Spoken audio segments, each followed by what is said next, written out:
Morning Lahore, जागो लाहौर में आप सबको खुश आमदीद कहते हैं। जनाब मैं हूँ मुनीबा आसिफ और मौसम बहुत ही खुशगवार है। सुबह बहुत ही ठंडी ठंडी और धुंधली धुंधली सी भी है। तो इसी के साथ उम्मीद करती हूँ जनाब कि आप लोग इस वक्त जहाँ कहीं भी होंगे, एक तो हमें देख भी रहे होंगे और खैरियत से भी होंगे, और आपको जो वीकेंड है वो बहुत ही अच्छा गुजरा होगा। आपने खूब हल्ला गुल्ला भी किया होगा, मौसम से भी खूब लुत्फ अंदोज हुए होंगे आप लोग। और जब मंडे आता है और वीकेंड जब गुजर जाता है तो मंडे का दिन पहला दिन होता है और मंडे ब्लूज उसको कहा जाता है कि दिल नहीं कर रहा होता, लेकिन फिर भी हमने काम करना होता है क्योंकि इसके असरात हमारे पूरे हफ्ते पे पड़ने होते हैं।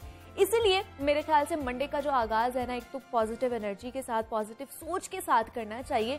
अपने पर एतमाद करते हुए नए चैलेंजेस का सामना भी हमें करना चाहिए। अपने गोल्स को हासिल करने के लिए एक तो फोकस्ड रहना बहुत ज्यादा जरूरी है। और बाज़ औक़ात हमारी नाकामी की वजह भी यही होती है कि हम दूसरों का मुकाबला करते रहते हैं अपने साथ कि फलां ने इतनी जल्दी अपनी मंजिल हासिल कर ली है या कोई चीज हासिल कर ली है। लेकिन एक चीज जो हम लोग भूल जाते हैं, जो हमें याद रखनी चाहिए, कि हर इंसान की जो कैपेसिटी है वो मुख्तलिफ होती है। हर इंसान दूसरे इंसान से मुख्तलिफ होता है। तो जिस तरह चांद और सूरज अपने अपने वक्त पर ही चमकते हैं, उसी तरह इंसान भी अपने अपने वक्त पर ही कामयाब होते हैं। इसलिए जनाब मेहनत करते जाइए, मंजिल मिल ही जाएगी। तो इसी पैगाम के साथ हम आगे बढ़ते हैं पहली स्टोरी की तरफ और कुछ बात कर लेते हैं बच्चों की तालीम और तरबियत के हवाले से। तो इस बात में कोई शक नहीं है कि बच्चे की जो पहली तरबियत गाह या दर्स गाह होती है वो माँ की गोद ही होती है। और जितनी अच्छी तरबियत बच्चे की माँ कर सकती है या उसकी शख्सियत की बुनियाद उठाती है, उतनी अच्छी तरह कोई और नहीं कर सकता है। क्योंकि बच्चा सबसे पहले जिस शख्सियत को एक्सेप्ट करता है या अपने आगे पीछे देखता है या उसका असर बच्चे पे ज्यादा होता है, वो माँ ही होती है। मगर जो माँ का हल्का अमल होता है वो बहुत ही महदूद होता है। या तो वो घर की चार दीवारी तक बच्चे को संभाल सकती है, उसको समझा सकती है, या फिर उसकी रहनुमाई कर सकती है, या फिर घर से थोड़ा सा बाहर चले जाए, मोहल्ले में, सोसाइटी में। उससे आगे का जो इख्तियार है उसके पास नहीं होता है। और यहाँ से जिसकी जिम्मेदारी शुरू होती है, उसका किरदार शुरू होता है, वो है उस्ताद। जब बच्चा घर और मोहल्ले से निकलकर उससे आगे की दुनिया को खोजने की कोशिश करता है, तो बच्चे की शख्सियत पर जनाब किसका असर ज्यादा होता है, माँ या फिर उस्ताद? और उन दोनों हस्तियों के बच्चे की शख्सियत पर असरात को बेहतर बनाया जा सकता है, इस पर आज हम बात करेंगे। और इसके साथ साथ एक और अहम मसला है जो बच्चों को दरपेश होता है कि वो उनकी ज़हनी सेहत का, क्योंकि बच्चों की जिस्मानी नशोनुमा और सेहत का तो भरपूर ख्याल रखा जाता है, लेकिन उनकी जहनी सेहत पर उतना ध्यान नहीं दिया जाता। तो बच्चों की जहनी सेहत कैसे हम बेहतर बना सकते हैं, इस पर आज हम बात करेंगे। हमारे साथ इस वक्त मौजूद हैं माहिर नफ्सियात हैं मेरी परवेज़ है। मेरी, मैं आपको खुश आमदीद कहती हूँ। जागो लाहौर में कैसी हैं आप? मैं बिल्कुल ठीक हूँ, हाउ आर यू? मैं भी बिल्कुल ठीक ठाक। मेरी, जैसे मैं बात कर रही थी कि माँ बच्चे की पहली दर्सगाह होती है जो उसको सिखाती है, लेकिन उसका जो कहले के पैरामीटर होते हैं ना, वो बहुत लिमिटेड होते हैं। तो उसके बाद आता है उस्ताद की बारी, जो बच्चे को सिखाता है, बताता है कि दुनिया में क्या क्या होता है। तो इन दोनों में से सबसे ज्यादा जो असर है वो किसकी शख्सियत करती है बच्चे के ऊपर? अच्छा, ये एक इंटरेस्टिंग सवाल इसलिए है क्योंकि हम हमेशा कंपैरिजन करना चाहते हैं कि कौन बेहतर है या किसकी जो हमारी शख्सियत या कैरेक्टर बिल्डिंग जिसको कहते हैं, उसके अंदर कंट्रीब्यूशन किसका ज़्यादा है, हाँ। पेरेंट्स का, माँ का या टीचर्स का। अच्छा, असर कम है या ज़्यादा है, असर मौजूद है। तो इसलिए पहले तो हम ये एक्नॉलेज करें कि अगर हम ये समझते हैं कि बच्चे की शख्सियत के ऊपर पेरेंट्स और टीचर्स दोनों में से किसी का असर होगा, तो नंबर 1 माँ का रोल वहाँ पे ज़्यादा आ जाता है जहाँ पर बच्चे की प्राइमरी सोशलाइजेशन हो रही है। दैट मीन्स के फ्रॉम द एज ऑफ, जब से वो पैदा हुआ है, पैदाइश से लेके 3-4 साल की उम्र तक, जब तक कि हमने उसको स्कूल में नहीं दाखिल करवा दिया। अब इस ड्यूरेशन के दरमियान लोगों को ये लगता है कि अभी बच्चा है, उसको इतनी समझ नहीं है, वो इतना चीज़ों को महसूस नहीं कर सकता, जो आसपास होने वाली चीज़ें हैं वो उसको देख तो रहा है लेकिन उसकी ऑब्जर्वेशन का कोई इतना मायने नहीं है। हालांकि यही वो प्राइमरी एज है जिसके अंदर बच्चा अपनी ऑब्जर्वेशन से अपने इमोशंस की बेस बना रहा होता है। ठीक है। आप उसके अच्छे और बुरे जो ऑब्जर्वेशन है उसकी बेसिस के ऊपर उसकी पर्सनालिटी बिल्ड हो रही होती है। अगर वो कोई ट्रॉमा देखता है, घर में कोई डोमेस्टिक वायलेंस देखता है, घर में कोई ऐसा बिहेवियर देख रहे हैं अपने पेरेंट्स के दरमियान में, अपनी अम्मी का जो बिहेवियर बच्चे के साथ है, for example there some moms जो बहुत कोल्ड होंगे, बिल्कुल निगलेक्ट कर रहे होंगे। कुछ पेरेंट्स ऐसे हैं जो कि बहुत ज़्यादा इन्वॉल्व होंगे, और फिर कुछ पेरेंट्स ऐसे हैं जो कि कोशिश कर रहे होते हैं एक्सपेरिमेंटेशन करके, ट्राई एंड टेस्टेड चीज़ों को एक्सपेरिमेंट करके कि शायद ये चीज़ वर्क करेगी। तो ये जो एज है वो ना सिर्फ बहुत इम्पॉर्टेंट है बल्कि बहुत क्रिटिकल भी है। जहाँ तक बात रहेगी कि फिर टीचर्स का रोल कहाँ पर आ जाता है, अब ये हमारे लिए बहुत ज़रूरी है कि जो टीचर्स हैं वो इसलिए ज़्यादा इन्फ्लुएंस कर रहे होते हैं क्योंकि पहली बात ये है कि वो एक थर्ड पार्टी इन्फ्लुएंस है। हम घर वाले जो होते हैं वो वैसे ही घर की मुर्गी दाल बराबर जो है वो सिचुएशन होती है, और जब बच्चा स्कूल जाता है हम उनको कहकर भी भेजते हैं कि जो टीचर कह रही है वो ठीक है और आपने उन्हीं की बात माननी है। तो अब कई दफ़ा ऐसे भी होता है कि बच्चा जो टीचर से सुनकर आता है और अगर पेरेंट्स का उस बात से कोई कॉन्फ्लिक्ट होता है तो बच्चा कॉन्फ्लिक्ट पे खड़ा हो जाता है कि नहीं, क्योंकि मुझे टीचर ने ये कहा है तो मैंने ये ऐसे ही काम करना है। So that is the importance of a teacher. अब हमारे यहाँ क्योंकि टीचर्स की ट्रेनिंग द वे कि वो जिस तरीके से बच्चों को ट्रीट करते हैं, क्योंकि ट्रेनिंग जो है वो सिर्फ अगर हम ये देखें कि इन्होंने पढ़ाना कैसे है, वो मुझे लगता है कि ये एक बहुत अंडरमाइनिंग सिचुएशन होगी, और उनकी पर्सनालिटी कैसे डेवलप करनी है, उसको कैसे इन्हांस करना है, उसकी ट्रेनिंग अलग से होना लाजमी है जो नहीं हो रही है। सिर्फ ये बताया जाता है कि आपने बच्चों को पढ़ाना कैसे, ये नहीं कि पर्सनालिटी ग्रूमिंग किस तरह करनी है। लेकिन फिर बात आ जाती है कि अगर हम बच्चे को सिखा रहे हैं, कुछ पढ़ा रहे हैं, तो माँ को किन किन बातों का ख्याल रखना चाहिए या फिर उस्ताद को किन किन बातों का ख्याल रखना चाहिए कि उसकी अगर हम लोग पर्सनालिटी ग्रूमिंग कर रहे हैं तो वो अच्छा और मौसर शख्सियत बन सके बड़े होकर।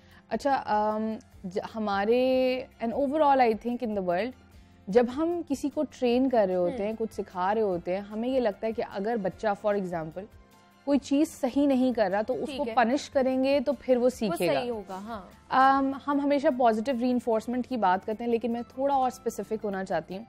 अगर एक बच्चा आपको नजर आ रहा है कि वो अनऑर्गेनाइज्ड है, ठीक है, वो अपनी चीज़ें ठीक तरीके से पैक नहीं करता, अनटाइडी है, और आप उसको जो है इस वजह से पनिश कर रहे हैं कि जाओ क्लास के बाहर जाके खड़े हो जाओ, या हम आपको, अगर आपका वो एक मेजरमेंट का रूल है कि इस वजह से आपको स्टार मिलेगा और इस वजह से नहीं मिलेगा, तो आप अगर आप बच्चे को वो नहीं दे रहे, नेगेटिव रीइंफोर्समेंट कर रहे हैं, आप ये देखें कि वो क्यों कर रहा है। वो अनऑर्गेनाइज प्रॉबेबली इसलिए है क्योंकि उसको किसी ने सिखाया नहीं है कि प्रिपेयर कैसे करना है।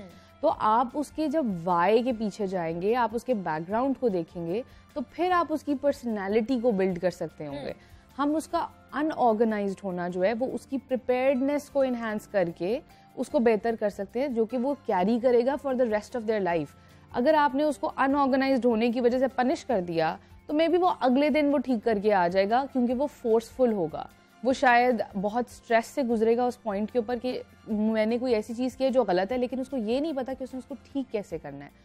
तो आप उसको ठीक होने के तरीके बताएं, डायरेक्शन बताएं, स्ट्रैटेजीज बताएं, ठीक है, ना कि ये कि आप उसको पनिश पहले करें। पनिशमेंट कुछ थियोरीज के मुताबिक थोड़ा सा स्ट्रेस अगर आप किसी को देते हैं तो वो उसको एनकरेज कर सकता है या मोटिवेट कर सकता है उस चीज़ पर फोकस करने के लिए।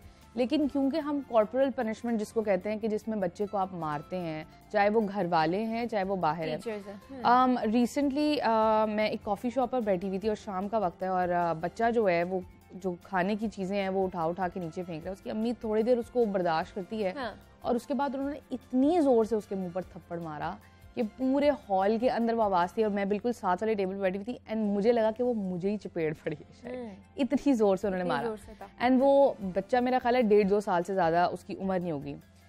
मैं उस बच्चे की बॉडी लैंग्वेज में देख रही थी कि वो बिल्कुल एक एबनॉर्मल रिएक्शन था, जिसका मतलब ये था कि वो आदी है इस तरह की चीज़ों का।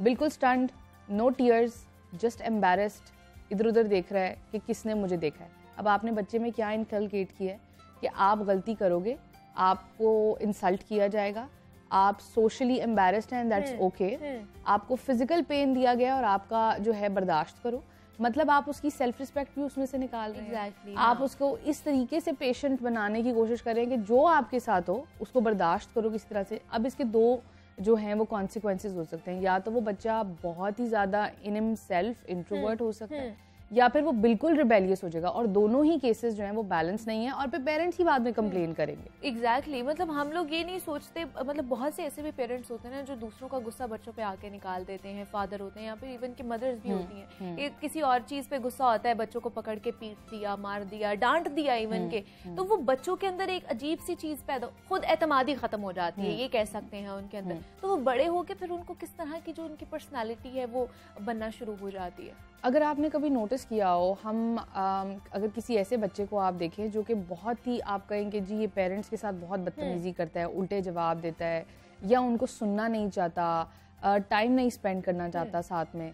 इसके अगर मैं आइडेंटिफाई करूं तो मुझे कोई 2 रीजंस लगते हैं। नंबर 1 ये कि हम अपने बच्चों को कैसे जवाब दे रहे होते हैं जब वो हमसे कांस्टेंट सवाल कर रहे होते हैं। ठीक है। हम उनकी क्यूरियोसिटी को डिस्करेज करते हुए हम उनको ऐसे जवाब स्नप डाउन करते हैं कि ताकि ये चुप कर जाएं और मेरी कन्वीनियंस इसी में है कि ये ज़्यादा बात ना करे क्योंकि मुझे और चीज़ें हैं जिन पर फोकस करना है।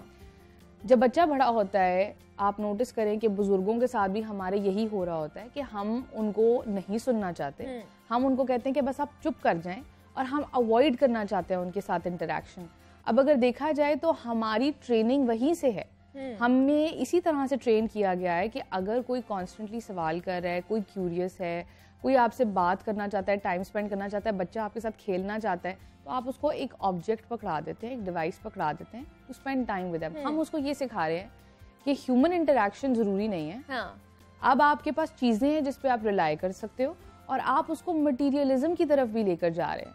तो अगर हम देखें तो हम अपने बच्चों को आज जो हम जो है ना ब्लेम कर रहे होते हैं कि ये जनरेशन जो है ये ठीक नहीं है, ये ठीक नहीं है, बहुत गैजेट्स पे चली गई हुई है, लोगों से मिलती नहीं है, इंटरेक्शन नहीं करती, तो हम खुद ही बना रहे हैं। हाँ, कि हम कहते हैं कि ये हमारे साथ वक्त नहीं गुजारना चाहते, ये बदतमीज हैं, इनको बात करनी नहीं आती है, इनके पास कम्युनिकेशन स्किल्स नहीं है। हमने ये सारी चीजें उनसे खुद ही ली हैं अपनी कन्वीनियंस के चक्कर के अंदर। और अब अगर हम इनको ब्लेम करना चाहते हैं तो आई थिंक नंबर 1 अपनी ट्रेनिंग करना बहुत जरूरी है। इसके अंदर प्रोफेशनल्स का काम पे काम आ जाता है। अगर टीचर्स और क्योंकि मदर्स की हम स्पेसिफिकली बात कर रहे थे, ये एक ऐसी चीज़ है जो कि पहली बात होलिस्टिकली अगर देखा जाए तो हम ये नहीं कह सकते कि एंटायरली मदर की गलती है या एंटायरली टीचर की गलती है। हाँ। अब और आइड से कि हम इवन अगर मदर को ना इसके अंदर पूरा डालें और अगर हम पेरेंट्स एज होल अगर बोले कि पेरेंट्स इन ऑल एक रोल मॉडल होना चाहिए एक बच्चे के लिए कि उसने कैसे अपनी कैरेक्टर बिल्डिंग जो है उस बच्चे की कैसी होगी। तो दोनों का रोल है और इम्पॉर्टेंट रोल है।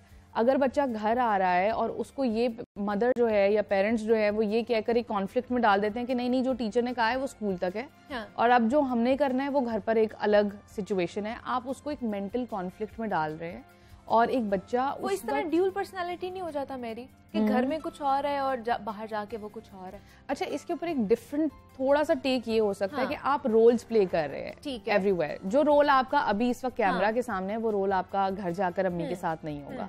तो हम रोल्स जो हैं वो प्ले तो जरूर कर रहे हैं लेकिन हम उसके साथ मैनेज कैसे कर रहे हैं। अगर कोई आप ऐसा रोल प्ले करें और आपको लगे कि मुझे इसने ड्रेन कर दिया इमोशनली, आप इतना मेंटली एग्जॉस्ट हो गए हैं कि आपको लगे कि ये नेचुरल बिहेवियर नहीं था मेरा, तो फिर इसका मतलब है कि वहां पर हमें थोड़ा सा काम करने की जरूरत है। लेकिन अगर आप एक बच्चे की साइकोलॉजी देखें वो ये चीज अंडरस्टैंड नहीं करता। exactly. या अगर वो कुछ समझे भी कि ये मुझे चीज स्ट्रेस दे रही है, वो उसके ऊपर काम करने की सलाहियत उसमें नहीं है। तो अगेन फिर इसके अंदर रोल जो है वो मदर्स और टीचर्स का, पेरेंट्स और टीचर्स का आ जाएगा कि आपने उसको डायरेक्ट कैसे करना है। कम्युनिकेट करें बच्चे के साथ कॉन्स्टेंटली, उनके साथ डिस्कस करें कि जो वो चीज़ बाहर एक्सपीरियंस कर रहे हैं उनकी सोच क्या है उस बारे में।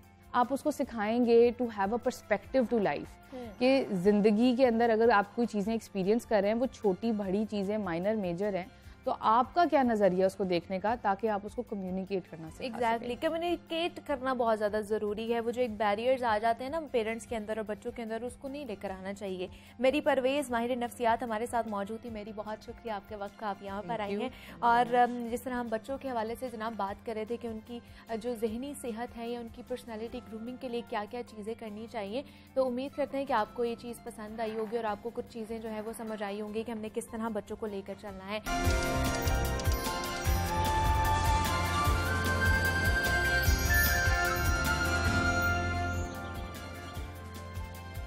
वेलकम बैक टू जागो लाहौर। जनाब, इंटरनेट का ये ज़माना है और दुनिया भर में ई कॉमर्स और फ्रीलांसिंग इंडस्ट्री तेज़ी से फ़रोग पा रही है। और फ्रीलांसिंग से मुतल्लिक ये कहा जाता है कि अगर आपके पास कोई भी स्किल्स हैं तो आप उन स्किल्स की मदद से लोगों को सर्विसेज मुहैया करके पैसे कमा सकते हैं। और हज़ारों पाकिस्तानी नौजवान इस वक्त फ्रीलांसिंग की मदद से लाखों रुपए भी कमा रहे हैं। यहाँ तक कि जनाब आप ऑनलाइन दुआ करके भी पैसे कमा सकते हैं। आज हम आपकी मुलाकात भी एक ऐसे ही नौजवान से करवाने जा रहे हैं जो ऑनलाइन दुआ करने की सर्विसेज मुहैया करते हैं। यानी आप उनको पैसे दें और वो आपके मतलूबा दरबार में जाकर आपके हक में दुआ मांगेंगे। ये देखने में तो बहुत अजीब सी बात लग रही है, मुझे भी अजीब सी ही बात ही लगी थी, लेकिन दर हकीकत ऐसा हो रहा है यहाँ पर। तो इन्हें ये अछूता ख्याल कैसे आया और ये जो सर्विसेज है कब से और कैसे मुहैया कर रहे हैं, ये उन्हीं की ज़बानी जान लेते हैं। हमारे साथ इस वक्त मौजूद हैं वलीद आरिफीन हैं जो एंटरप्रेन्योर हैं। वलीद, मैं आपको खुश आमदीद कहती हूँ जागो लाहौर में। कैसे हैं आप? जी अल्हम्दुलिल्लाह खैरियत है। वलीद, ये जो मुनफरिद सा आइडिया है आपका ऑनलाइन दुआ का, ये हमें बताइए कैसे आप ये लेकर आए मार्केट में, एक सोच क्या थी इसके पीछे की? जी सबसे पहले अल्लाह का शुक्र अदा करता हूँ जिसने इज़्ज़त बख्शी, माँ की दुआ थी मेरे साथ। तो सोच एक्चुअली ये थी कि मेरी, क्योंकि देखें मैं फ्रीलांसर हूँ, ग्राफिक डिज़ाइनर, इस तरह की मैं वर्ल्ड वाइड जो है सर्विसेज ऑलरेडी दे रहा हूँ। ठीक है। तो मेरा जो है बुज़ुर्गों से निस्बत है, मैं दाता साहब अक्सर जाता रहता हूँ, अच्छा। वहाँ पे हाज़िरी होती है।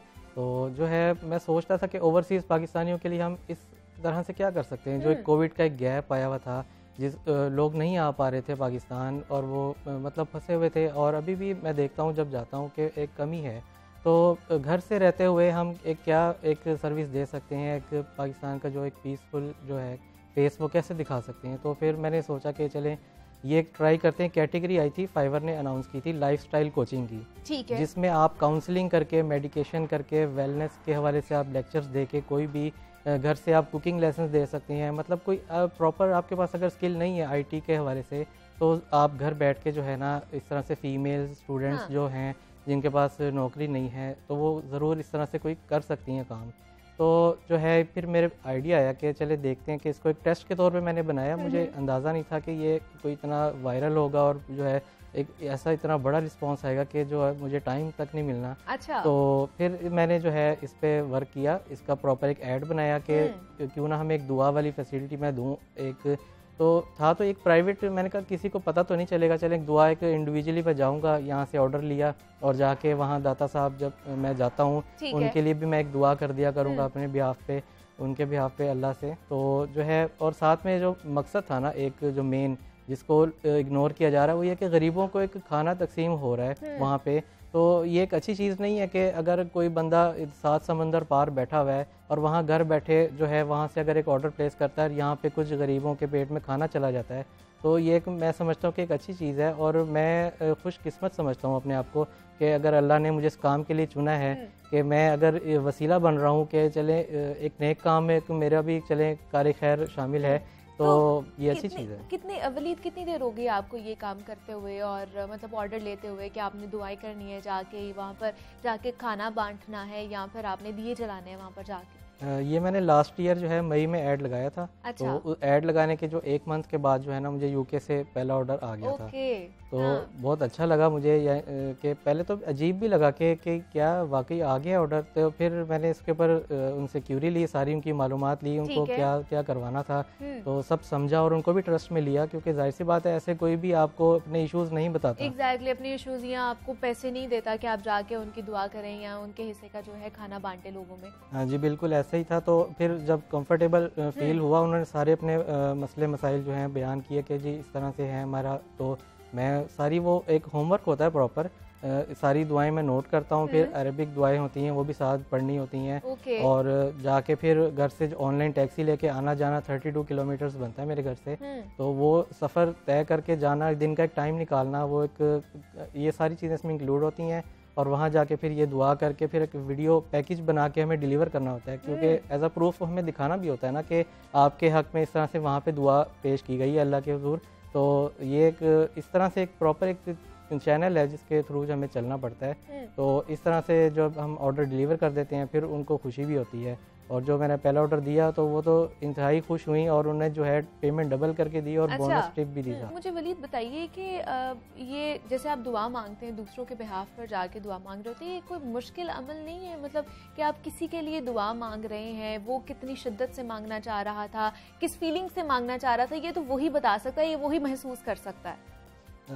जी बिल्कुल सही बात है। दुआ जो जिसकी है वो अगर खुद से भी करे तो ये एक अच्छी बात है, लेकिन इस पे दुआ जो है कैफियत पे अमल करता है। और जो कि मैं बात करता हूँ इनबॉक्स में जाके, अच्छा। उनसे एक चीज़ समझ लेता हूँ। एक कोशिश मेरी ये होती है कि जो है दिल से ही दुआ तो दिल से ही होती है सबके लिए, तो लेकिन उनका अगर मामला समझ आता है, क्योंकि कुछ मसाइल ऐसे होते हैं जो हम सबके कॉमन होते हैं, साझे होते हैं, तो एक वो एक फीलिंग आ जाती है अंदर के ना कि अपना भाई है बाहर, अपनी बहन बाहर बैठी है, अपनी माँ ने एक दुआ के लिए कहा है, तो वो एक दिल से जो है ना एक दुआ निकलती है और दुआ अल्लाह कबूल करता है ज़रूर, हर एक की सुनता है।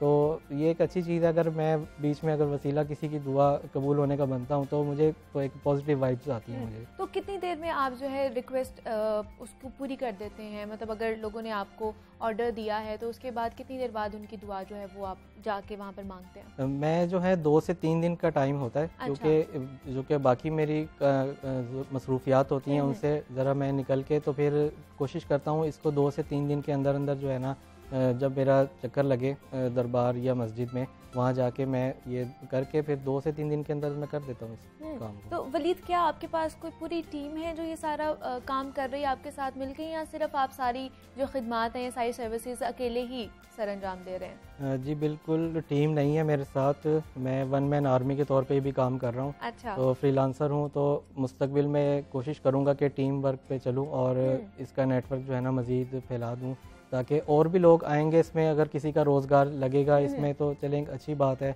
तो मैं तो इसको एज अ रोज़गार नहीं समझ रहा, मैं ये एक पार्ट टाइम है और फी सबीलिल्लाह है, बाकी जो अखराजात हैं वो जो लगते हैं सिर्फ वही मैं मौसूल कर रहा हूँ, तो अर्निंग जो है मेरी वो दूसरे रिसोर्सेज से ही होती है। तो मुझे बताइए, ये सिर्फ आप ही ये जो सर्विसेज हैं इधर मुहैया कर रहे हैं, या आपको कोई कंपटीशन भी है यहाँ पे जो आपको, या कोई और भी इस हवाले से सर्विसेज दे रहा हो लोगों को? जी अल्हम्दुलिल्लाह, शुरुआत तो मैंने की थी इसकी, तो मैं अकेला ही था, तो अकेला ही चला था जानिबे मंजिल, लोग आते गए और कारवां बनता गया। तो अब ऐसा हुआ है कि जब से ये वायरल हुआ है और लोगों में एक शऊर आया, एक यानी स्टूडेंट्स इस तरफ आए हैं और मैंने देखा है कि फीमेल्स भी इसमें अब आई हैं और मेल्स की भी तादाद है जो लाहौर से ही हैं, उन्होंने भी एज अ कॉम्पिटिटर आ गए हैं मेरे साथ। तो मुझे एक अच्छा लगता है कि चलें कोई बात नहीं, और मज़ा ही तब आता है जब आप आमने सामने हों एक दूसरे के साथ, तो फिर इस तरह से काम चलता है, और जो है बस ये अल्लाह को राज़ी करने के लिए है सारा काम।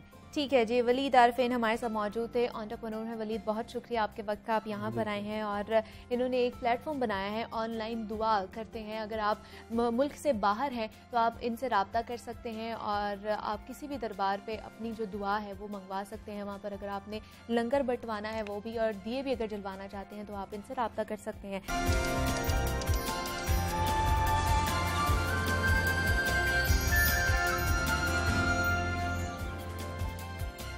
वेलकम बैक टू जागो लाहौर। जनाब, अब कुछ बात कर ली जाए महलिक कोरोना वायरस के हवाले से, तो कोरोना वायरस की 5वीं लहर तेजी के साथ फैल रही है और इस वायरस की नई किस्म ओमिक्रॉन शहरियों को अपनी लपेट में भी लेती जा रही है।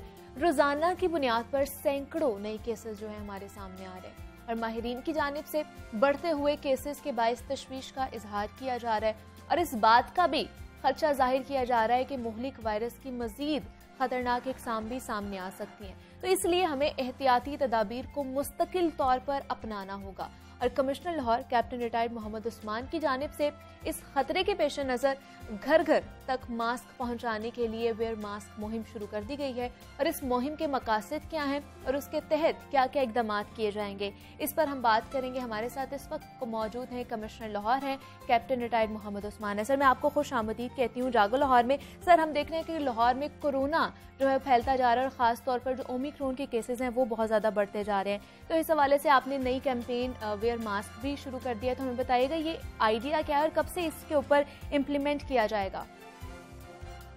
जी, बुनियादी तौर पर जो लाहौर वेयर्स मास्क कैंपेन है, ये हमने 3rd वेव जब पीक पे थी उस वक्त इसका आगाज़ किया था और ये एक इंडेवर थी लाहौर की एडमिनिस्ट्रेशन की कि हम अपने तमाम शहरियों को कन्विंस करेंगे वो मास्क पहने, और इस हवाले से हमने मुख्तलिफ़ जगहों के ऊपर कैंप्स लगा के मसाजिद में, चर्चेस में, जो हमारी ऐसी मार्केट्स हैं जहाँ पर रश ज़्यादा होता है वहाँ पर लोगों को मास्क तकसीम भी किए, और फिर पाकिस्तान पोस्ट के साथ मिलके लाहौर में ऐसे इलाकों में जहाँ पर पॉजिटिविटी रेट बहुत ज़्यादा थी वहाँ पर हमने ये मास्क डिस्ट्रीब्यूट किए, और इसके बैक एंड के ऊपर एक एनालिसिस हुआ कि जिन जिन जगहों पे ये मास्क डिस्ट्रीब्यूट किए गए वहाँ पर जो हमारी पॉजिटिविटी है उसके ऊपर उसका क्या इम्पैक्ट आया। और हमें 2 चीज़ें हमने ख़ास तौर पे ऑब्ज़र्व की। एक तो ये कि जो मास्क पहनने का रुझान था उसमें एक खातिर ख्वाह इजाफा देखा गया, और ये जो इजाफा देखा गया ये बुनियादी तौर पर एक सरकारी रिपोर्ट नहीं थी, बल्कि इसमें हमारे साथ लम्स के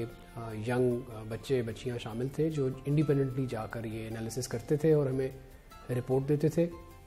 और फिर दूसरी जो चीज़ हमने मुशाहिदा की वो ये की कि जहाँ जहाँ भी मास्क पहनने का रुझान बढ़ा वहाँ जो पॉजिटिविटी रेट है वो भी नीचे आया। और ये कैंपेन इवेंचुअली चूँकि इसमें हमारे साथ इंटरनेशनल एक्सपर्ट्स थे इस पूरे के पूरे कॉन्सेप्ट के पीछे, और फिर ये कैंपेन जो है वो इसको इंटरनेशनल पजीराई मिली इस तरह से कि एक अमेरिकन क्लोथिंग ब्रांड ने हमें लाहौर के लिए ये मास्क फ्री ऑफ कॉस्ट देने का अंदिया किया। और इस दरमियान में फिर थोड़ा जो वक्त लगा वो इसकी जो ट्रांसपोर्टेशन कॉस्ट थी उसको सिक्योर करने के लिए, और ऑब्वियसली ये चूँकि फिर शिप होके आने थे तो अब ये हमारे पास ये मास्क पहुँचे। और इंसिडेंटली ये इन टाइम है फॉर द करंट वेव जो कि ओमिक्रॉन की वेव है और जिसकी वजह से अब हमारे केसेस में इजाफा हो रहा है। तो मैं ये समझता हूँ कि ये अच्छी अपॉर्चुनिटी है एक मरतबा फिर लाहौर के लिए, लाहौरियों के लिए, कि वो अपने आप को सिक्योर करें और ये जो नया वेरिएंट आया हुआ है इसके खिलाफ। बिल्कुल ऐसे ही है, मास्क हमारे तक पहुंच चुके हैं। लेकिन हमें सर ये बताइएगा इस कैंपेन के लिए कितने फंड्स रखे गए थे और जो मास्क हैं वो लोगों तक कैसे पहुंचाए जाएंगे या घर घर कैसे पहुंचाए जाएंगे? देखिए जी, इस कैंपेन का जो हॉलमार्क था वो ये था कि हमने इसको जो डिज़ाइन किया था वो एक नॉर्म या नॉर्मलाइजिंग के नाम पर डिज़ाइन किया था। नॉर्म से मुराद NORM, और जो उसका पहला N था उसका मतलब ही नो कॉस्ट था, यानी कि ये जो मास्क प्रोवाइड किया गया लोगों को ये फ्री ऑफ कॉस्ट किया गया। और इस वक्त भी इस कैंपेन का जो हॉलमार्क है वो ये है कि अभी तक इस कैंपेन के ऊपर सरकारी ख़जाने से कोई खर्च नहीं हुआ। तमाम जितना भी एक्सपेंडिचर हुआ है वो हमारे लाहौर के बहुत सारे फिलैंथ्रोपिस्ट्स हैं, हमारे चेंबर के लोग हैं, इंडस्ट्री के लोग हैं जिन्होंने कंट्रीब्यूट किया। ऑब्वियसली सबसे बड़ी कंट्रीब्यूशन इसमें अमेरिकन फर्म की है।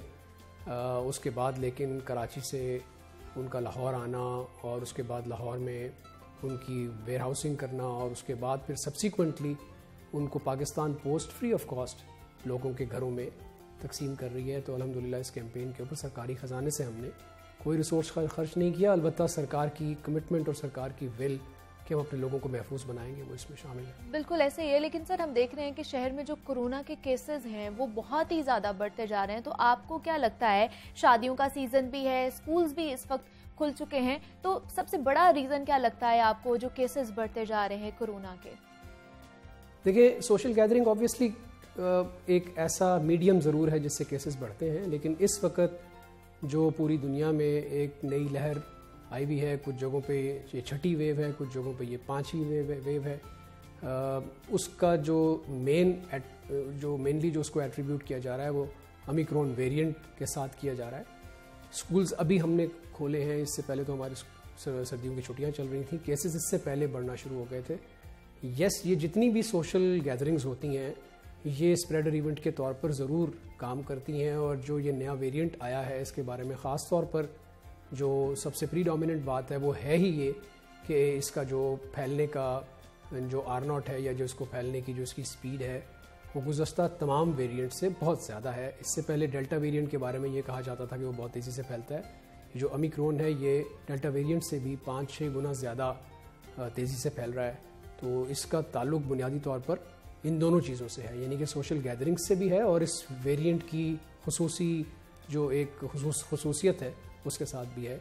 हमें एहतियात करनी चाहिए, और अगर हम एहतियात की बात करें तो सोशल डिस्टेंसिंग, मास्क का पहनना और अपने आप को वैक्सीनेट कराना उसमें बिल्कुल ऐसे ही है, एहतियात करनी चाहिए। लेकिन सर हालिया रिपोर्ट के मुताबिक ये है कि 66% जो शहरी हैं उन्होंने अपनी दूसरी डोज ही नहीं लगवाई है। तो आपको नहीं लगता कि क्या इस वक्त अग्रेसिवली हमें जो है वैक्सीनेशन की जो डोजेज हैं या वैक्सीनेशन ड्राइव शुरू करने की ज़रूरत है? आप लोगों ने क्या प्लान बनाया हुआ है? जी बिल्कुल है। ऑब्वियसली एक जो पूरी दुनिया से जो मुशाहिदा सामने आया है वो यही आया है कि जो लोग भी वैक्सीनेटेड थे वो कम इफ़ेक्ट हुए हैं, उनका इफ़ेक्ट होने का जो रेशियो है या जो उसकी तादाद है वो बहुत थोड़ी है। सो तमाम लोगों को अपने आप को वैक्सीनेट कराना चाहिए ताकि आपके ख़िलाफ़ इम्यूनिटी इस बीमारी के ख़िलाफ़ आपके जिस्म में बने। और हम एक डोर टू डोर कैंपेन चला रहे हैं लाहौर में, और हमारी ये सब लोगों से गुजारिश है कि प्लीज़ अपने आप को, अपने प्यारों को वैक्सीनेट कराएं। अगर आपको 6 माह से ज़्यादा का अरसा हो गया है तो फ्री ऑफ कॉस्ट आपको वैक्सीन अवेलेबल है। प्लीज़ 1033 पे कॉल करें, अपने नियरेस्ट सेंटर का मालूम करें और वहाँ से जाके अपने आप को वैक्सीनेट कराएं। ठीक है, लेकिन सर अगर लोग एहतियात पर तैयार नहीं होते हैं या एहतियात नहीं करते हैं तो हमें बताइएगा, क्या इंतज़ामिया लॉकडाउन का ऑप्शन भी इख्तियार कर सकती है? लॉकडाउन लग सकता है? देखिए जी, ये एक ऐसा सवाल है जो हर वेव में हुकूमत से पूछा गया है और ऑब्वियसली हुकूमत ने कोई भी लॉकडाउन खुशी के साथ या मर्ज़ी के साथ नहीं लगाया। जब सूरत हाल ऐसी हो जाए कि हमें अपने हेल्थ सिस्टम को कोलैप्स होने से बचाने के लिए सोशल डिस्टेंसिंग या सोशल मेजर्स पे कर्ब्स लगाने पड़े, तभी इस तरह के कठिन फैसले लिए जाते हैं। हम उससे पहले बारहा लोगों से अपील करेंगे, गुजारिश करेंगे कि वो नौबत ही ना आने दें कि हमें लॉकडाउन की तरफ जाना पड़े और एहतियात करें, सोशल डिस्टेंसिंग के प्रिंसिपल्स पे अमल दरामद करें, मास्क लाजमी पहन के निकलें घर से और पुरजूम जगहों पे जब भी जाते हैं तो प्लीज़ इस बात का ख़ास ख्याल रखें कि आपने मास्क पहना हुआ है, अपने हाथों को बार बार धोइए और वैक्सीनेशन जो है वो बहुत इंपॉर्टेंट है। तमाम लोग जिन्होंने वैक्सीनेशन नहीं कराई वो अपने आप को वैक्सीनेट करवाएं, जिन्होंने सेकंड डोज नहीं लगवाई वो सेकंड डोज लगवाएं, जिनके लिए बूस्टर डोज एलिजिबल हो गई भी है वो बूस्टर डोज लगवाएं। लेकिन सर मुझे ये भी बताइएगा कि कोरोना के जो बढ़ते हुए केसेस हैं उनसे निपटने के लिए या हमारा हेल्थ सिस्टम तैयार है और हमारे हेल्थ सिस्टम पर कितना दबाव बढ़ सकता है अगर ये इसके केसेस बढ़ जाते हैं तो? देखिए जी, अल्हम्दुलिल्लाह अभी तक हमारा हेल्थ सिस्टम कोलैप्स नहीं किया। हमने हर वेव में ये देखा, ख़ासतौर पे पहली वेव में जब बहुत ज़्यादा स्केयर था और बहुत ज़्यादा लोग शदीद बीमारी ना होने की सूरत में भी हॉस्पिटल्स का रुख कर रहे थे, तो हमारे हेल्थ सिस्टम ने कोलैप्स नहीं किया। ये ज़रूर होता है कि हेल्थ सिस्टम फिर उस वक्त सिर्फ और सिर्फ एक बीमारी को देख रहा होता है और बाकी जो बीमारियाँ हैं उन पर तवज्जो उस तरह से नहीं होती। लेकिन मैं ये समझता हूँ कि हमारा हेल्थ सिस्टम बिल्कुल इंशाल्लाह ताला कोलैप्स नहीं करेगा। हमारे अंदर ये कैपेसिटी भी मौजूद है, हमारे डॉक्टर्स की मज़ीद बेहतर ट्रेनिंग होगी भी है और ना बेड्स की कमी है, ना दवाइयों की कमी है, ना हमारे पास ह्यूमन रिसोर्स की कमी है। इंशाल्लाह ताला हम कोप अप करेंगे। बट इस बात का ताल्लुक बहरहाल इस बात से है कि लोग कितना एहतियात करते हैं और कितना ज़्यादा सीरियस लेते हैं इस करंट वेरिएंट को और कितना ज़्यादा अपने आप को प्रोटेक्टेड रखते हैं against this virus as well as कितनी ज़्यादा प्रोटेक्शंस या कितने ज़्यादा प्रिकॉशंस लेते हैं। लेकिन सर अगर दूसरी तरफ मार्केट्स का रुख किया जाए तो आपको नहीं लगता कि मार्केट्स में कोरोना इन्फोर्समेंट टीमें जो है मुकर्रर करने की ज़रूरत है वहाँ पर, क्योंकि वहाँ पर बहुत ज़्यादा जो है पाबंदियों पर नहीं अमल किया जाता है। तो आपको क्या लगता है पांचवी लहर को शिकस्त दी जा सकती है? जी बिल्कुल। हमारी इस वक्त एक ऑब्लिगेटरी रिजीम चल रही है वैक्सीनेशन के हवाले से और हमारी मुख्तलिफ़ औकात में हमारी टीम्स मुख्तलिफ मार्केट्स का विज़िट करके ये इंश्योर करती हैं कि जो बिज़नेस प्रेमिसेस हैं उसके अंदर सिर्फ और सिर्फ वैक्सीनेटेड लोग ही अवेलेबल हों। इसी के साथ साथ सोशल डिस्टेंसिंग और जो ऑक्यूपेंसी के हमारे लेवल्स हैं उनको भी चेक किया जाता है। और मेरी गुजारिश होगी तमाम लोगों से कि इंडिविजुअल सतह पर ज़रूर इस बात को अपने जहन में रखिए कि ये बीमारी आपको अफेक्ट कर सकती है और अगर आप खुद एहतियात करेंगे तो किसी भी किस्म की इन्फोर्समेंट की ज़रूरत नहीं है। लोगों को चाहिए कि वो इस बात को रियलाइज़ करें कि अल्टीमेटली अगर हमारी इकॉनमी इफेक्ट होती है तो हर शख्स के ऊपर उसका डायरेक्टली और इनडायरेक्टली इफेक्ट आता है। बिल्कुल ऐसे commissioner Lahore captain retired Mohammad Usman हमारे साथ मौजूद है। सर आपका बेहद शुक्रिया, आपने अपने स्केड्यूल में से हमारे लिए टाइम निकाला है। और जिस तरह हम बात कर रहे थे कोरोना के हवाले से कि इसके केसेस जनाब बढ़ते ही जा रहे हैं और सर ने भी जैसे कहा कि एहतियात करने की बहुत ज़्यादा ज़रूरत है हमें, ताकि हमारे ऊपर दोबारा से पाबंदियाँ ना लगें। तो यहाँ पर इसी नोट पर हम छोटी सी एक ब्रेक भी लेते हैं। आपने कहीं नहीं जाना, मिलते हैं इस ब्रेक के बाद।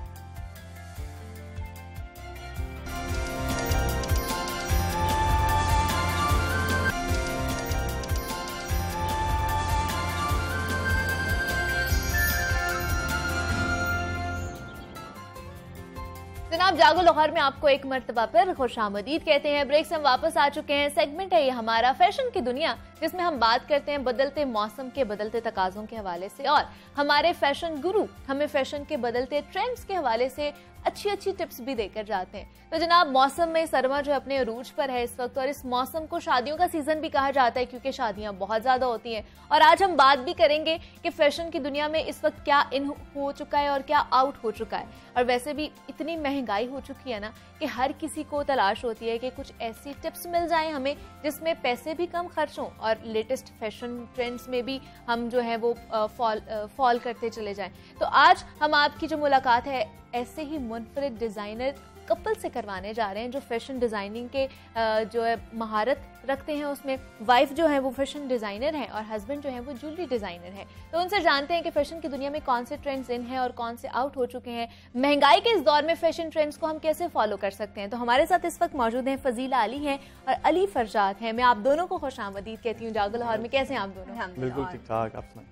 मैं भी बिल्कुल ठीक ठाक। सबसे पहले तो फजीला आप ही से स्टार्ट कर लेते हैं क्योंकि हर किसी की पहले सबसे ज़्यादा डिमांड होती है कि हम लोग कपड़े लेंगे देन उसके साथ दूसरी चीज़ें मैचिंग होंगी। तो हमें बताइए ड्रेसेस के हवाले से कि क्या चीज़ें इन हो चुकी हैं, क्या आउट हो चुका है। ऑलराइट, सो बेसिकली हम स्टार्ट करेंगे FAF से, जिसका हमारा basically Medallion dust is an umbrella brand और Fazila Ali Farzad is a line extension of Medallion dust, जिसके अंदर हमने अभी नए कट्स और नई डिटेल्स को इंक्लूड किया है where every single detail is created with so much love and so much passion कि किस तरह से हम नए फैशन को आगे लेके जा सकते हैं। ठीक है, हमारा फर्स्ट वॉल्यूम जिसका नाम अल्फाज है, जिसके अंदर हम लोगों ने बेसिकली बाइफिकेट किया है कैजुअल और सेमी फॉर्मल्स को। अगर हम सेमी फॉर्मल्स की बात करें so basically there is a division of 2 things, जिसके अंदर हम लोगों ने कुछ डिटेल्स पे काम किया है और कुछ कट्स पे काम किया है। डिटेल्स की बात करते हैं सो आप देख सकती हैं exactly, पहना हुआ है। हाँ, आप सब देख सकते हैं कि जनाब ये जो मैंने जोड़ा पहना हुआ है, ये जो मैंने शर्ट पहनी है, ये मैंने फजीला की ही डिज़ाइन की हुई शर्ट पहनी हुई है। बहुत ही खूबसूरत है, इसका स्टफ, इसका कलर, इसकी स्टिचिंग,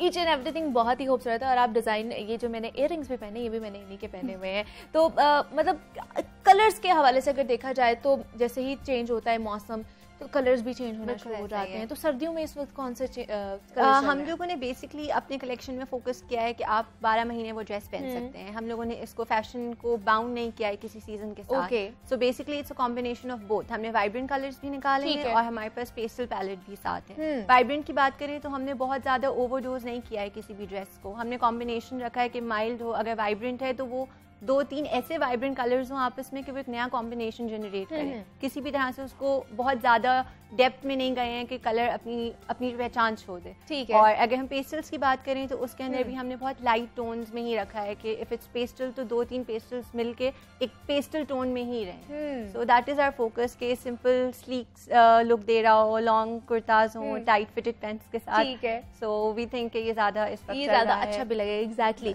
अली आ जाते हैं ज्वेलरी की तरफ क्योंकि हमारा जो है ना बहुत इंपॉर्टेंट हिस्सा होता है ज्वेलरी। हमारी ड्रेसेस के साथ मैच होनी चाहिए, बहुत अच्छी एलिगेंट सी होनी चाहिए। तो ज्वेलरी के हवाले से हमें बताइए कब से आपने ये स्टार्ट किया और आजकल क्या इन है? Medallion dust got established in 2016। Okay. और हुआ ये कि ड्यूरिंग द डिग्री मुझे फील हुआ कि मुझे कुछ बेसिकली एक आर्ट से लगाव था। फिर जब कपड़ों की साइड पे आते थे तो एक ऑलरेडी एक बड़ी स्टेबल मार्केट थी और कंपटीशन भी बहुत ज़्यादा था। हाँ। प्लस मेरा पर्सनल एक बड़ा आर्ट से ज़ाती लगाव इतना था कि फिर मुझे था कि यार मैं कुछ ऐसा करूं कि ना, अच्छा मैं जो डिग्री कर रहा था वो बिल्कुल डिफरेंट थी। अच्छा। तो फिर during the degree I switch to some jewellery courses and entrepreneurship courses और उसके बाद फिर बिस्मिल्लाह की और करते करते 6 साल हो गए। ठीक है। और अब ये है कि एक पाकिस्तानी कल्चर के अंदर आप कह सकते हैं कि जो हैंडमेड ज्वेलरी है वो जो आर्टिजन्स थे उनका काम ऑब्सलीट होता जा रहा था उस मार्केट से। कि हम कहते थे कि हमारे पाकिस्तान में इम्पोर्टेड स्टफ बहुत ज़्यादा इम्पोर्ट होना चाहिए। तो मेरा था कि मैं मेड इन पाकिस्तान को प्रमोट करूं। और वो जो आर्टिजन्स हैं जिनका काम थोड़ा सा पीछे हट रहा है, जिस तरह अब अगर मैं आपको कैमरा यहाँ पे दिखा सकता हो तो ये इम्प्रेशन डाइस से बना हुआ एक आर्टिकल है। ठीक है। और ये एक बलोची सकाफत को थोड़ा सा, इसको तौक कहते हैं, ये बलोची सकाफत को बड़ा रिप्रेजेंट करता है। फिर आपके सामने जो पड़ा हुआ है ये सारे हैंडमेड आर्टिकल्स हैं जिनके अंदर प्रॉपर 24 के गोल्ड प्लेटिंग हो रही है, real mother of pearl use हो रहा है। तो एक जो मुगलिया एक कल्चरल हमारा जो सब कॉन्टिनेंटल आर्ट था उसको लेकर चला और उसको आप लेकर चल रहे हैं अभी तक। तो कितना डिजाइनिंग किस तरह की जाती है, कितना प्रोसेस इसका क्या होता है? प्रोसेस तकरीबन एक आर्टिकल जो हैंडमेड है that takes around 7 to 8 stages. Okay. ठीक है। अगर आप जब स्केच करते हैं एक माइंड से, उसके बाद आप एक उसका जिसको हम अपनी जुबान में मास्टरपीस कहते हैं वो आर्टिजन स्क्रैच से बनाता है सिल्वर से। फिर हम उसकी डाइंग पे आते हैं, फिर उसमें से कास्टिंग निकलती है और ये कोई 8 to 10 डेज का एक प्रोसेस होता है। ठीक है, और उसके बाद एक एंड प्रोडक्ट यूजर तक जाता है जिसको वो देखता है और वो हैरान रह जाता है कि जनाब जो हमने चाहा था वैसे ही हमें मिल रहा है। बिल्कुल हाँ। तो मुझे बताइए फजीला, आपको कितनी हेल्प होती है? आप दोनों हस्बैंड वाइफ हो, एक दूसरे के साथ शेयरिंग भी करते होगे कि अच्छा मैं ये डिजाइन बना लूं, अली कहते होंगे मैं ये डिजाइन बना लूं, ये मिक्स एंड मैच हो रहा था, किस तरह शेयरिंग? बिल्कुल ऐसा ही है, पूरा दिन यही चलता है, नो मैटर वो सुबह है रात है शाम है, हर वक्त यही काम हो रहा होता है। पहले मैं अकेला था, अच्छा, फिर सिंस वी गॉट मैरिड, ठीक है, तो अब हम 2 पागल इकट्ठे हो गए और सुबह से शाम तक हमारा सिर्फ काम होता है और कुछ नहीं होता। ठीक है। तो फजीला, आपका इसमें इंटरेस्ट था कि आपने ड्रेस जो है ये लाइन करनी है या इंस्पिरेशन हासिल की आपने अली से? नहीं, ये शादी से पहले का शौक है जो शादी के बाद जरा डबल होके इनहैंस हो गया है। अच्छा। सो ऑब्वियसली कपड़े हैं तो ज्वेलरी साथ है, ज्वेलरी है तो कपड़े साथ है, इट्स मिक्स एंड मैच। तो I guess it's a bonus कि आप दोनों चीजों को फैशन में, ऑब्वियसली फैशन इंडस्ट्री में अगर आपने जाना है तो ये वो दोनों चीजें हैं जो मस्ट है for every gathering, no matter where you are going. तो ये है कि ये चीज काफी इंशाल्लाह we have high hopes for future.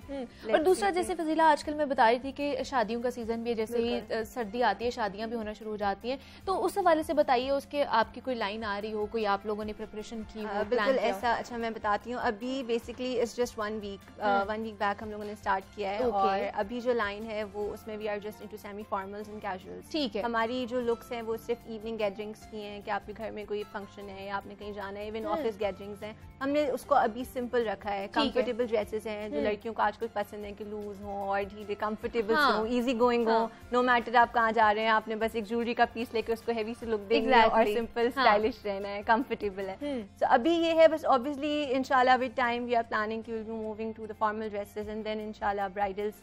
तो लेट्स सी के कहाँ जाते हैं। अभी तो जो नेक्स्ट लाइन है that is again semi formal and casual.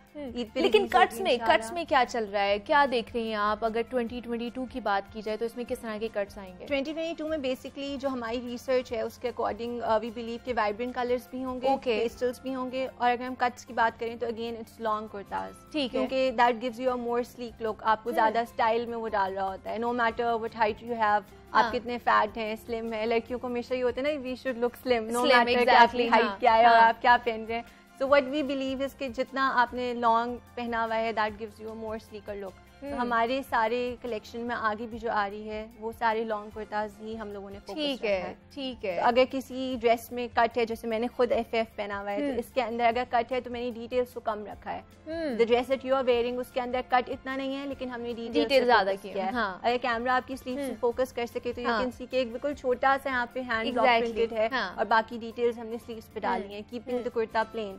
So we believe कि जितना कम होगा ना that gives you more classy look। तो सारा हमारा ये। दूसरा अली, आपके पास क्या मतलब ज्यादा डिमांड्स किस डिजाइन की आती हैं कि हमें इस तरह का डिजाइन चाहिए? Pure ethnic. अच्छा, ठीक है, क्योंकि basically it's an occasional jewellery, तो उसके अंदर जब हम जाते हैं तो जैसे वेडिंग सीजन है तो वेडिंग सीजन में जो मल्टी, यूजुअली हम जब मेहंदियों का एक थीम होता है तो बड़ा मल्टी कलर होता है, तो उसमें हम नौरतन कहते हैं इन ज्वेलर्स लैंग्वेज। तो नौरतन की बहुत ज्यादा डिमांड है। ठीक है, उसके बाद कुछ जो हाथ से हैंड स्टैंपिंग होती है, हैंड एम्बोजिंग होती है ज्वेलरी पीसेस की, उनकी बहुत ज्यादा डिमांड है। तो वो with the passage of time, लेकिन रहता हमारा एक कल्चरल और एथनिक स्टाइल ज्वेलरी है। ठीक है, जब आप ऑफिस वेयर में जाते हैं तो कंटेम्प्रेरी स्टाइल्स चलते हैं ज्यादा। ठीक है, और लेकिन जब आप आते हैं अपना कोर कल्चरल वाली साइड पे, जब आपके वेडिंग सीजन के अंदर जितने भी इवेंट्स हो रहे होते हैं तो उसमें फिर एक प्रॉपर एथनिक रेंज लोगों की डिमांड होती है कि कुछ नया चाहिए, कुछ नया चाहिए, और उनकी इसी चाहने में हम जो है सारा दिन काम ही करते रहते हैं। अच्छा, ठीक है। तो अली, आजकल हम देख रहे थे शादियों पे खासतौर पर हमने देखा है कि रानी हार बहुत ज़्यादा चल रहा था, चोकर चल रहे थे, इस तरह के हैवी डिज़ाइंस चल रहे थे, तो आपने कुछ ऐसी चीज़ बनाई?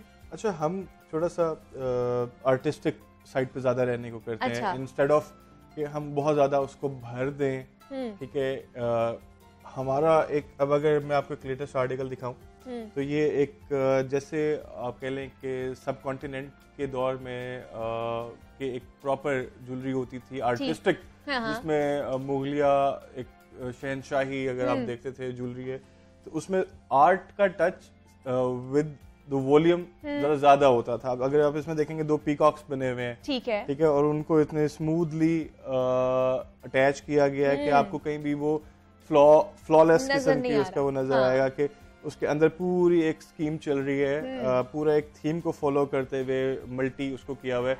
इस तरह के हार आजकल, फिर उन्हीं पीकॉक्स का अगर आप इधर से कैमरा दिखा हाँ। सके तो एक अलहदा करके भी डिटेल डाली हुई ठीक है है। Along with the pearls. ठीक है। ठीक है, तो ये ट्रेंड्स है और वो कॉन्टिन्यूसली ट्रेंड्स तो खैर बदलते रहते हैं, लेकिन स्टिल जब आप एथनिक की तरफ आते हैं तो कुछ लिमिटेशंस भी हैं, पर वो ये है कि वेडिंग सीजन में जो है ना वो चल जाता है, सारा कुछ चल सब जाता चल है। लेकिन ये आजकल ये ज्यादा डिमांडिंग में है अगर ब्राइडल वेयर के हवाले से देखा जाए तो। ब्राइडल में अगर आप देखें तो समहाउ आपको रेड का टच देना ही पड़ेगा, ठीक है, क्योंकि no matter if it's your big day और उसके अंदर आप कुछ भी साथ कर लेंगे, लेकिन रेड का टच एक बारात के दिन के साथ आपका एसोसिएटेड होता है। हाँ। ठीक है, और उसी तरह से अगर आप वलीमा वाली साइड पे जाते हैं तो थोड़ा सा सिल्वर और वाइट का टच देना होता है। उसके अंदर अगर आप देखें तो जब आप जाते हैं वलीमा के ड्रेस के अकॉर्डिंगली आप देखेंगे तो वो थोड़ा कंटेम्प्रेरी चलता है और जरा डायमंड कट स्टाइल में ज्यादा चलता है। जब आप बारात में आते हैं तो थोड़ा हैवी हो जाता है। तो एग्जैक्टली, वो अकॉर्डिंग टू कस्टमर्स रिक्वायरमेंट फिर हमें थोड़ा सा कस्टमाइजेशन, क्योंकि जितने भी वेडिंग से रिलेटेड ब्राइड्स रिलेटेड ऑर्डर होते हैं वो फिर हमें फुल ऑन कस्टमाइजेशन करनी पड़ती है। एग्जैक्टली, उनका भी ख्याल रखना पड़ता है ना, उनका भी बिग डे होता है तो वो क्या चाह रहे होते हैं। दूसरा मुझे आप दोनों बता दी कि आपसे लोगों ने कांटेक्ट करना होता है तो वो किस तरह कर सकते हैं? अच्छा, हमारा जो है वो एक प्रॉपरली एस्टेब्लिश्ड मतलब अभी ई-कॉमर्स आप है। ऑनलाइन ही कर रहे हैं सारा? प्रॉपरली एस्टेब्लिश्ड ई-कॉमर्स है, और जो अगर वेडिंग के होता है तो वो वाया हमारा व्हाट्सएप भी, मतलब अपॉइंटमेंट हम बुक करते हैं, वो अपॉइंटमेंट बेस्ड है। अदरवाइज www.medalliondress.com वहाँ जाके जो है इनसे कांटेक्ट कर सकते हैं। हमारे साथ फजीला अली और अली फरजाद मौजूद थे। आप दोनों का बहुत शुक्रिया, थैंक यू सो मच कि आप लोग यहाँ पर आए हैं। और जिस तरह हम ड्रेस और ज्वेलरी के हवाले से बात करते हैं कि जनाब नए मौसम में नए ट्रेंड्स में कौन सी चीज़ें इन हो चुकी हैं, कौन सी चीज़ें आउट हो चुकी हैं, उस हवाले से हमने बात की है। और अब मुझे आपने इजाज़त देनी है, कल आपसे दोबारा मुलाकात होगी।